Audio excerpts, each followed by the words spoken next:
If you're a student, like this planner can do it all. Hey guys, welcome back to the channel. My name is Rachel. Today I'm going to be talking about the planners that got me through college and graduate school. So if you are in college or graduate school right now, let me know down below what planners you use and we'll talk all about the planners that I have used and maybe we can give each other suggestions, even though I promise I'm not going back to graduate school anytime soon, no matter how much I love all the programs that are out there. I just can't do it to myself. Okay, let's start chronologically. I actually don't have any of the planners that I used during my undergrad anymore. I just can't find them. I don't know where they are. So these two are very close replicas of what I had. I loved Moleskine in college, and I think these two are both Leuchtturm, but Leuchtturm, Moleskine, they're very similar and they make very similar products. So first I went with bullet journaling, I think, if I'm remembering correctly, and I would like draw my own layouts and stuff. Yeah, so this is an example of, I was studying for the GRE to get into grad school, and this is like an example of what I would do for like an assignment tracker, a study tracker. Obviously I did mention like this is what I used in undergrad, but this particular bullet journal, just because I don't have the exact bullet journal that I used during my undergrad, this just is just to give you like an idea of kind of like what I was using this planner for. You know, I would draw pictures and just like doodle around, and then I would like create spending logs and Q1 stuff and like quarterly planning. And this is what my daily log looked like most of the time, which was often crazy. So this was super not neat, super loose, super messy. But that was what I did for like a bullet journal for a lot of my undergrad. And then I decided I wanted something more structured.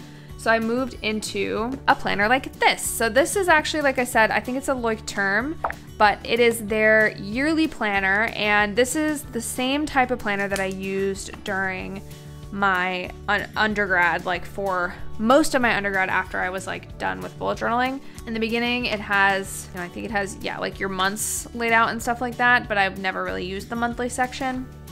But it looks like this, and again, I just don't have the actual one that I used, unfortunately. But what I would do is I would write assignments and classes over here on this side, and then I would like write any notes or to-do lists or anything over on this side. It's actually a very similar system to how I use the Hobonichi Weeks right now, because the Hobonichi Weeks also has a dated planner on this side and then a memo page on this side that you can just fill with whatever you want. And I found this so helpful when I was in undergrad because it's structured, it's laid out. I can be like, okay, I have an assignment due on the 14th, and then I can like flip ahead a couple of months and be like, and I have class on this date. Like, it's just, I'm able with this particular layout to get everything out of my head that I need to get out of my head, which is why I like it so much. I definitely found that in college and in grad school, having like a dated planner was essential for me, because the undated bullet journal, even though I loved it and it was so customizable, it just became a situation where like I wasn't very good at using the future log. It didn't make sense to me to write things down multiple times, like once in the future log and then once in the monthly log and then once on a daily page. So I just loved having a weekly planner because it just allowed me to see in a very dated way what was upcoming and what I was missing and stuff like that. So I really, really liked this system. This is sort of like, this is something I did for work recently, because I was just in this planner a little bit for work, but you can kind of see like, this is kind of like how it went for me. Like I had like split it up like this and had to-do lists and stuff like that. So this is not like super comprehensive for how I used it actually in college, but my planning style has not actually changed that much. It was very, very similar. I really liked that on this page. I did what my plan was, and then I did what my actual was. So I planned to do all this stuff, and I actually accomplished all this stuff. So that's kind of fun. But yeah, in general, just having like a dated weekly planner was really, really helpful for me in undergrad. And this is what I used to carry me through for the rest of my undergrad. Okay, let's talk about graduate school now. So first things first, when I was in graduate school, I came back to using a bullet journal. So this is the same bullet journal that I showed you earlier, where I'm just, you know, I had very messy pages and stuff like that. Like I said, I did not have the actual like one I used in undergrad, but this is like the one that I used for the first half of grad school. It was fine. It worked okay. I was also using this in conjunction with a digital planner. I tried to use Notion for about like a semester. I think I also tried to use Things 3, if anybody knows that program. So I tried to use those and it was all fine. I feel like 2019, fall of 2019, and 2020 was largely like an experimental phase for me. But then enter the Hobonichi cousin. So this is my 2021 cousin, this is 2022. So let's talk about 2021 first. So I felt the same urge that I felt in my undergrad. Like I just really needed a dated planner. I really needed something that was, you know, that I had dates on it, that had dailies, that had stuff where I could just scribble anything down that was due on that particular day, or in this case, just test out washi tape, I guess. But yeah, like, you know, just kind of doing whatever I needed to do in the daily pages and then tracking like school and stuff in the weekly pages. And this worked for the most part. I really experimented with the cousin and what it could handle in 2021, and I liked it enough. By the end of the year, I wasn't really using it very much. You can see I never really graphed onto like how I wanted to use the monthly pages, but by the end of the year, I wasn't really using it very much. And so I was like, you know what? I just gotta get out of this planner. I just gotta try something else. And I ended up wanting to try the weeks. So I got the weeks planner because I was like, I need something that has that same sort of layout that I really liked, right? Which is this week on this side, memo page on this side, but I wanted it to be small. I wanted it to be quite small because I was like, this is just, the cousin was just like too much for me at that point. And so I got the cousin, I got the weeks. I think did I end up moving into this in October? No, it looks like I didn't. It looks like I did. So I started doing some dailies and stuff in the end of October, and then I did some dailies for November, but mostly I just moved into this in December of 2021, and then I used it a lot in the beginning of 2022. I also like to have like the moon phases and dates in all my planners basically because I always forget them. So anyways, that's why this is here.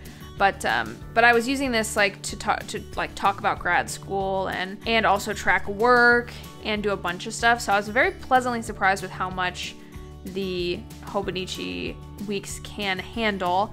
But of course, you know, you always go back to your ex. Like I just really loved the Hobonichi cousin and I wanted to get back into it. So I did this for about 3 months and then I came back into the Techo. And once again, like if you're a student, like this planner can do it all. In fact, it can help you plan your studies. It can help you, you know, you have enough room on the daily pages to brain dump, all that kind of stuff. I'll leave my pros and cons of the Hobonichi cousin video up in the cards because I have a love-hate relationship with this planner. But as a student, knowing that I needed a pre-printed daily planner to help me just survive school was so helpful. It was really, really helpful.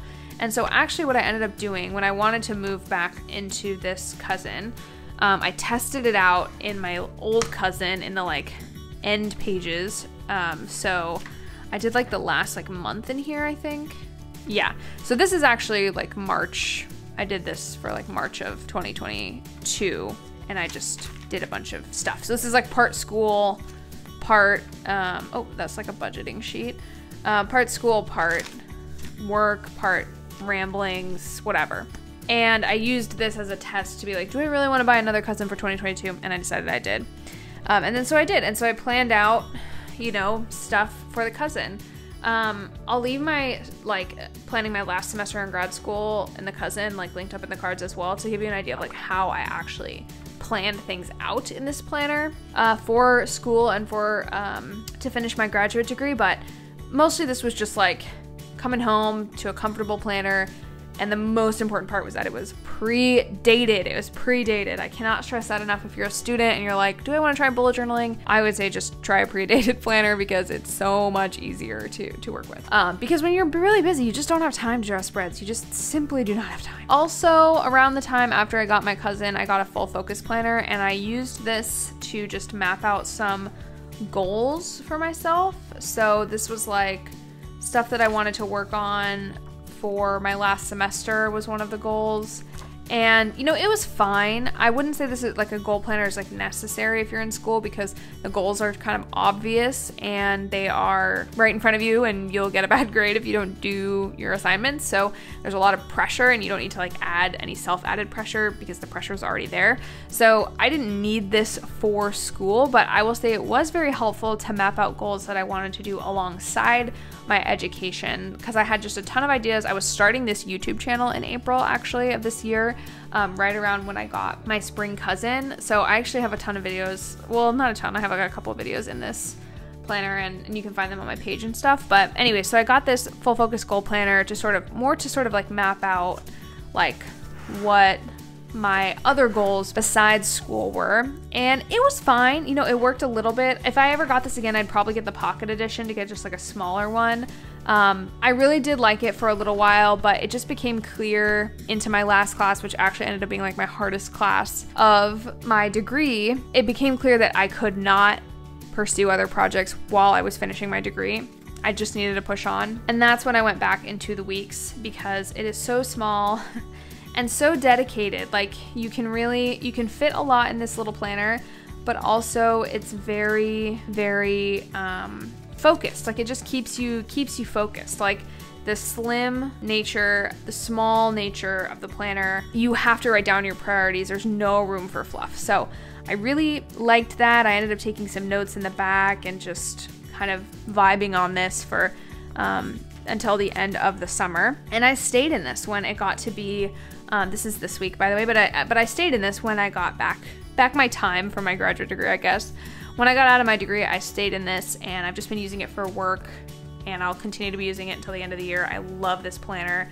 I think it is so perfect. So if you're a student and you're looking for, you know, what planner should I use for grad school? What planner should I use for undergraduate? Like what's gonna help me? I would recommend finding a style that you like. And definitely it took me some experimenting to figure out that this was the style that I liked, of the week on one page and memo page on the other. Find a style that you like, buy a planner in that style, know what helps you prioritize, know your strengths in planners, and for the love of God, buy something dated. Because although bullet journals are super customizable and super approachable, I found that the pressure to have like a beautiful spread, or even the pressure to just draw out like a simple monthly calendar, was just, it got to be too much when I was dealing with school on top of social life, on top of hobbies, on top of everything. It just got to be too much. So I really liked, particularly, I think the best ones were the horizontal weeklies with the memo page for me. But you might really like the vertical weekly of the Hobonichi Cousin. I think the vertical weekly is just an essential part of the Cousin if you're planning, you know, if you have a lot of extracurricular activities, the Cousin will be great for you, again, because there's just so much room. So there's a lot of options out there for you, and I sort of tried a bunch of them, and this was my result. This was my feedback. I'm really grateful for it, because it helped me learn sort of what my preferred style of planning is, which is actually like in quite a small space with limited room, so that I can really focus. But I really liked the experience of all of these planners, and I may go back to them someday. You know, I'm experimenting a little bit with bullet journaling here and there right now. The Cousin is, there's always a threat that I may return into the Cousin someday. But I really like all these planners, so can definitely recommend all of them.